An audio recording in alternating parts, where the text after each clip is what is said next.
Lei 5.478, de 25 de julho de 1968. O Presidente da República: faço saber que o Congresso Nacional decreta e eu sanciono a seguinte lei. Artigo 1º. A ação de alimentos é de rito especial, independente de prévia distribuição e de anterior concessão do benefício de gratuidade. Parágrafo 1º. A distribuição será determinada posteriormente por ofício do juiz, inclusive para o fim de registro do feito. Parágrafo 2º. A parte que não estiver em condições de pagar as custas do processo, sem prejuízo do sustento próprio ou de sua família, gozará do benefício da gratuidade por simples afirmativa dessas condições perante o juiz, sob pena de pagamento até o décuplo das custas judiciais. Parágrafo 3º. Presume-se pobre, até prova em contrário, quem afirmar essa condição nos termos desta lei. Parágrafo 4º. A impugnação do direito à gratuidade não suspende o curso do processo de alimentos, e será feita em autos apartados. Artigo 2º. O credor, pessoalmente ou por intermédio de advogado, dirigir-se-á ao juiz competente, qualificando-se, e exporá as suas necessidades, provando apenas o parentesco ou a obrigação de alimentar do devedor, indicando seu nome e sobrenome, residência ou local de trabalho, profissão e naturalidade, quanto ganha aproximadamente, ou os recursos de que dispõe. Parágrafo 1º. Dispensar-se-á a produção inicial de documentos probatórios. Primeiro, quando existente em notas, registros, repartições ou estabelecimentos públicos, e ocorrer impedimento ou demora em extrair certidões. Segundo, quando estiverem em poder do obrigado as prestações alimentícias ou de terceiro residente em lugar incerto ou não sabido. Parágrafo 2º. Os documentos públicos ficam isentos de reconhecimento de firma. Parágrafo 3º. Se o credor comparecer pessoalmente e não indicar profissional que haja concordado em assisti-lo, o juiz designará desde logo quem o deva fazer. Artigo 3º. O pedido será apresentado por escrito, em 3 vias e deverá conter a indicação do juiz a quem for dirigido, os elementos referidos no artigo anterior, e um histórico sumário dos fatos. Parágrafo 1º. Se houver sido designado pelo juiz defensor para assistir o solicitante na forma prevista no artigo 2º, formulará o designado dentro de 24 horas da nomeação o pedido, por escrito, podendo-se achar conveniente indicar seja a solicitação verbal reduzida a termo. Parágrafo 2º. O termo previsto no parágrafo anterior será em 3 vias, datadas e assinadas pelo escrivão, observado no que couber ou disposto no caput do presente artigo. Artigo 4º. Ao despachar o pedido, o juiz fixará desde logo alimentos provisórios a serem pagos pelo devedor, salvo se o credor expressamente declarar que deles não necessita. Parágrafo único. Se se tratar de alimentos provisórios pedidos pelo cônjuge casado pelo regime da comunhão universal de bens, o juiz determinará igualmente que seja entregue ao credor mensalmente parte da renda líquida dos bens comuns administrados pelo devedor. Artigo 5º. O escrivão, dentro de 48 horas, remeterá ao devedor a segunda via da petição ou do termo, juntamente com a cópia do despacho do juiz, e a comunicação do dia e hora da realização de audiência de conciliação e julgamento. Parágrafo 1º. Na designação da audiência, o juiz fixará o prazo razoável que possibilite ao réu a contestação da ação proposta e a eventualidade de citação por edital. Parágrafo 2º.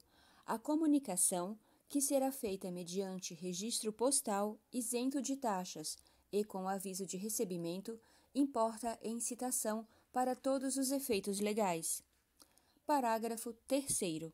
Se o réu criar embarações ao recebimento de citação ou não for encontrado, repetir-se-á a diligência por intermédio do oficial de justiça, servindo de mandado à terceira via da petição ou do termo. Parágrafo 4º. Impossibilitada a citação do réu por qualquer dos modos acima previstos, será ele citado por edital afixado na sede do juízo e publicado 3 vezes consecutivas no órgão oficial do Estado, correndo a despesa por conta do vencido, afinal, sendo previamente a conta juntada aos autos. Parágrafo 5º. O edital deverá conter um resumo do pedido inicial, a íntegra do despacho nele exarado, a data e a hora da audiência. Parágrafo 6º.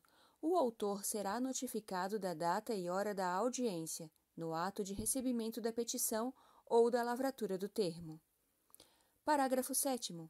O juiz, ao marcar a audiência, oficiará ao empregador do réu, ou, se o mesmo for funcionário público, ao responsável por sua repartição, solicitando o envio, no máximo até a data marcada para a audiência, de informações sobre o salário ou os vencimentos do devedor, sob as penas previstas no artigo 22 desta lei.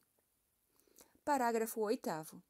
A citação do réu, mesmo no caso dos artigos 200 e 201 do Código de Processo Civil, far-se-á na forma do parágrafo 2º do artigo 5º desta lei. Artigo 6º. Na audiência de conciliação e julgamento deverão estar presentes autor e réu, independentemente de intimação e de comparecimento de seus representantes. Artigo 7º. O não comparecimento do autor determina o arquivamento do pedido, e a ausência do réu importa em revelia, além de confissão quanto à matéria de fato. Artigo 8º. Autor e réu comparecerão à audiência acompanhados de suas testemunhas. 3. Apresentando, nessa ocasião, as demais provas. Artigo 9º. Aberta a audiência, lida a petição ou termo e a resposta, se houver, ou dispensada a leitura, o juiz ouvirá as partes litigantes e o representante do Ministério Público, propondo conciliação. Parágrafo 1º. Se houver acordo, lavrar-se-á o respectivo termo, que será assinado pelo juiz, escrivão, partes e representantes do Ministério Público. Parágrafo 2º. Não havendo acordo, o juiz tornará o depoimento pessoal das partes e das testemunhas, ouvidos os peritos se houver, podendo julgar o feito sem a mencionada produção de provas, se as partes concordarem. Artigo 10º. A audiência de julgamento será contínua, mas, se não for possível, por motivo de força maior, concluí-la no mesmo dia, o juiz marcará a sua continuação para o primeiro dia desimpedido, independentemente de novas intimações. Artigo 11. Terminada a instrução, poderão as partes e o Ministério Público aduzir alegações finais em prazo não excedente de 10 minutos para cada um. Parágrafo único. Em seguida, o juiz renovará a proposta de conciliação e, não sendo aceita, ditará a sua sentença que conterá sucinto relatório do ocorrido na audiência. Artigo 12. Da sentença serão as partes intimadas, pessoalmente ou através de seus representantes, na própria audiência, ainda quando ausentes, desde que intimadas de sua realização. Artigo 13. O disposto nesta lei aplica-se igualmente no que couber às ações ordinárias de desquite, nulidade e anulação de casamento, a revisão de sentenças proferidas em pedidos de alimentos e respectivas execuções. Parágrafo 1º. Os alimentos provisórios fixados na inicial poderão ser revistos a qualquer tempo se houver modificação na situação financeira das partes, mas o pedido será sempre processado em apartado. Parágrafo 2º. Em qualquer caso, os alimentos fixados retroagem à data da citação. Parágrafo 3º. Os alimentos provisórios serão devidos até a decisão final, inclusive o julgamento do recurso extraordinário. Artigo 14. Da sentença, caberá apelação no efeito devolutivo. Artigo 15. A decisão judicial sobre alimentos não transita em julgado e pode, a qualquer tempo, ser revista, em face da modificação da situação financeira dos interessados. Artigo 19. O juiz, para a instrução da causa, ou na execução da sentença ou do acordo, poderá tomar todas as providências necessárias para o seu esclarecimento ou para o cumprimento do julgado ou do acordo, inclusive a decretação de prisão do devedor até 60 dias. Parágrafo 1º.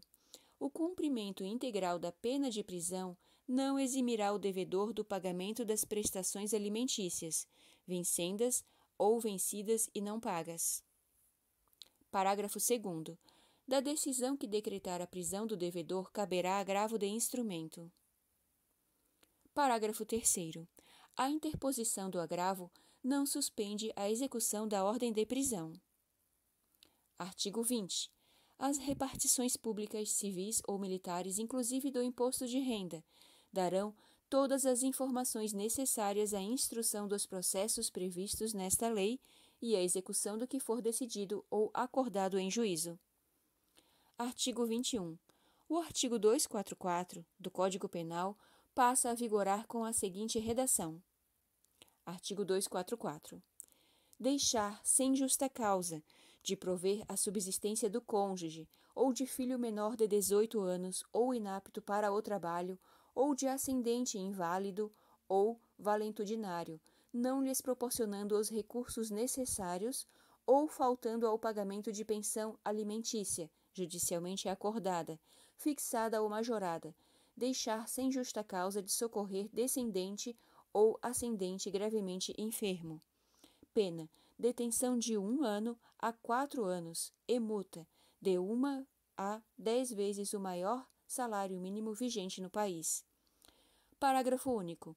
Nas mesmas penas, incide quem, sendo solvente, frustra ou ilide de qualquer modo, inclusive por abandono injustificado de emprego ou função, o pagamento de pensão alimentícia judicialmente acordada, fixada ou majorada.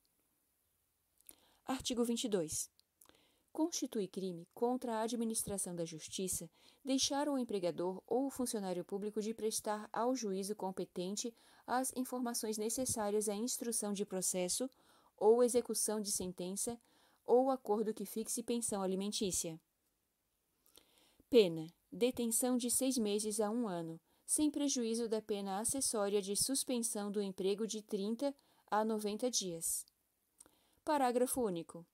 Nas mesmas penas, incide quem, de qualquer modo, ajuda o devedor a eximir-se ao pagamento de pensão alimentícia judicialmente acordada, fixada ou majorada, ou se recusa ou procrastina a executar ordem de descontos em folhas de pagamento expedida pelo juiz competente.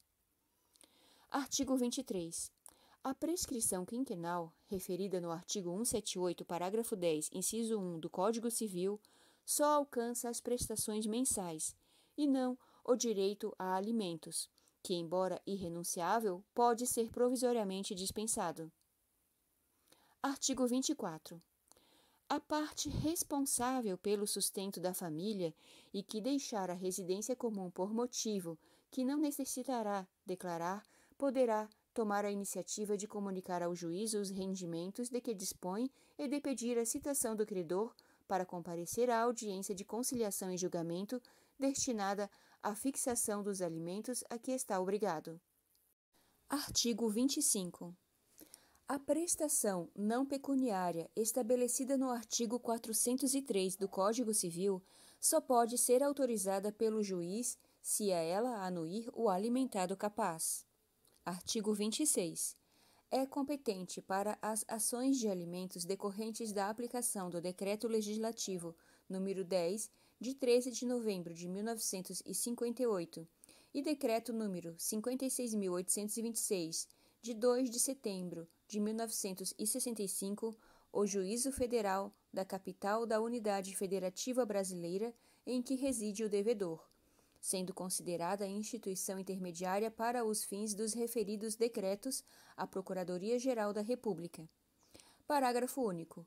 Nos termos do inciso 3, artigo 2º da Convenção Internacional sobre Ações de Alimentos, o governo brasileiro comunicará, sem demora, ao Secretário-Geral das Nações Unidas o disposto neste artigo. Artigo 27. Aplicam-se, supletivamente nos processos regulados por esta lei, as disposições do Código de Processo Civil. Artigo 28. Esta lei entrará em vigor 30 dias depois de sua publicação. Artigo 29. Revogam-se as disposições em contrário. Brasília, 25 de julho de 1968. Luiz Antônio da Gama e Silva, Costa e Silva.